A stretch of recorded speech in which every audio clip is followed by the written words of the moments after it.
Good morning friends, कस्तो हुनुहुन्छ तपाईहरु। आज चाहिँ म तपाईहरुलाई जवारको हलुवा बनाएर देखाउँदैछु है साथी हो। र यसमा चाहिँ त्यो जवार चाहिँ एकदमै अर्ग्यानिक भनेर यहाँनिर अर्ग्यानिक जवार पाउडर रेडीमेड पाइहाल्छ हगि। अनि यसमा म के हाल्छु भने यो चप्ड यो डेट्स यो चाहिँ छोक्रा यसलाई चप गरेर अनि सुगरको बदलीमा चाहिँ यो ज्यागरी अलरेडी मैले ज्यागरी निकालिरहेको छु काटेर। अन्त ड्राई फ्रुट्समा यहाँ काजुलाई क्रस गरेर हाल्नुपर्छ। अनि त्यसरी नै एक दुई पिस आलमन्ड,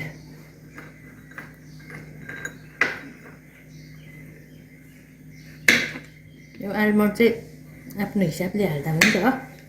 काजु र आलमन्ड चाहिँ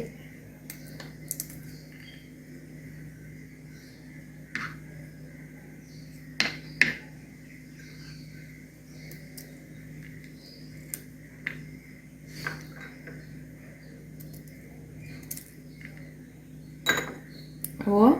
यो ज्यागरीलाई चाहिँ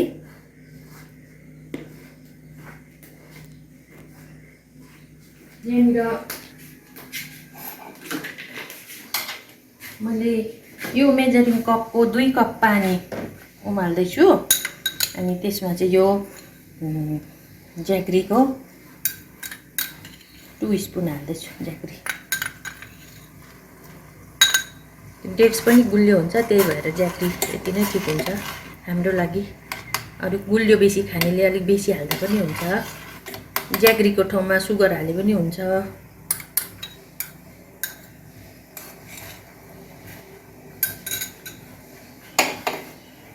अनि त्यो जवारलाई चाहिँ जवारको पाउडरलाई चाहिँ यहाँ मैले अलरेडी यही मेजरिङ कपको 1.5 कपलाई चाहिँ रोस्ट गरेर राखेको छु। भुटेर यतिको ब्राउन बनाएपछि हुन्छ है।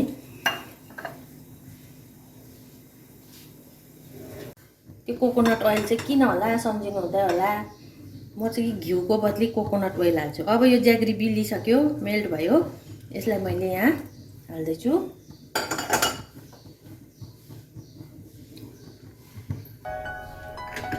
अनि फ्लेभरको लागि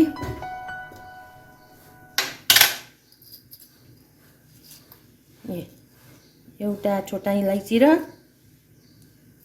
2टा ल्वाङ।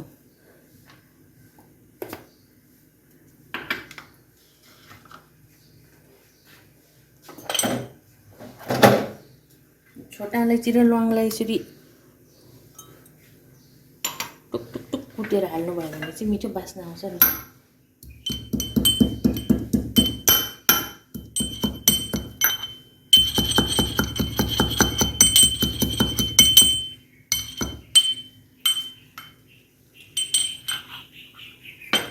छोटा इलाइची एउटा अनि 2टा ल्वाङ। अब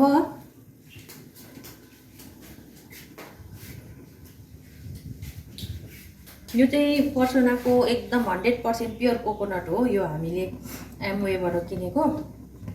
अनि यो चाहिँ इडिबल एकदमै मिठो छ, खाँदाखेरि पनि घिउभन्दा मिठो छ। त्यसले गर्दाखेरि चाहिँ म चाहिँ यो अलरेडी मैले त्यो मेल्ट गराएर यहाँ राखेको छु। त्यसले गर्दा चाहिँ म यो पानीमा 2 स्पुन हाल्छु, ताकि यसले चाहिँ बटरको काम गर्छ, घिउको काम गर्छ। 2.5।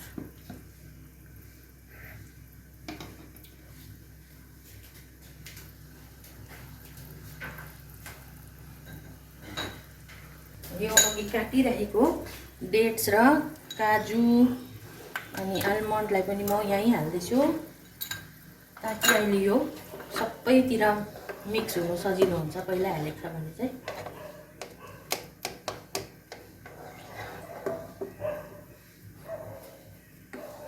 डेट्सले गर्दा पनि स्विटनेस त बढिहाल्छ है। अब चाहिँ यसलाई बिस्तारै हालिदिनुपर्छ अनि यसरी चलाउनुपर्छ।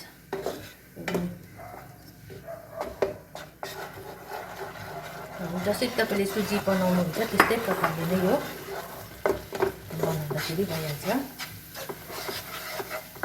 डिफ्रेन्स चाहिँ यति हो, जवारको पिठोमा चाहिँ एकदमै ग्लुटन हुँदैन, ताकि जसले चाहिँ हेल्थ म्यानेजमेन्ट गर्नुहुँदैछ, फ्याट रिड्युस गर्न चाहनुहुन्छ उहाँहरूको लागि चाहिँ यो हलुवा चाहिँ अति नै लाभदायक हुन्छ। ग्लुटन फ्री हलुवा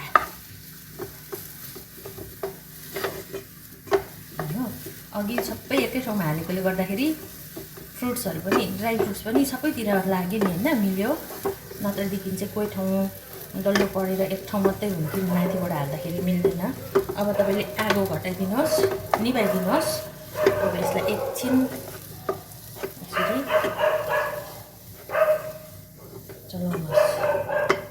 अब तपाईँको हलुवा रेडी भयो।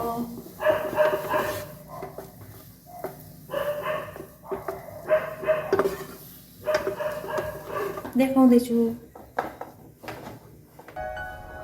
एक पिस यति हलुवामा चाहिँ एकदमै ठुलो न्युट्रिसन पाउनुहुन्छ तपाईँहरूले।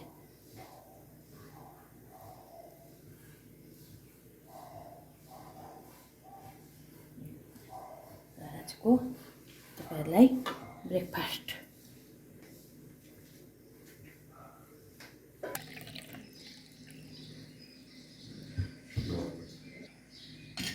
दिनुहोस्।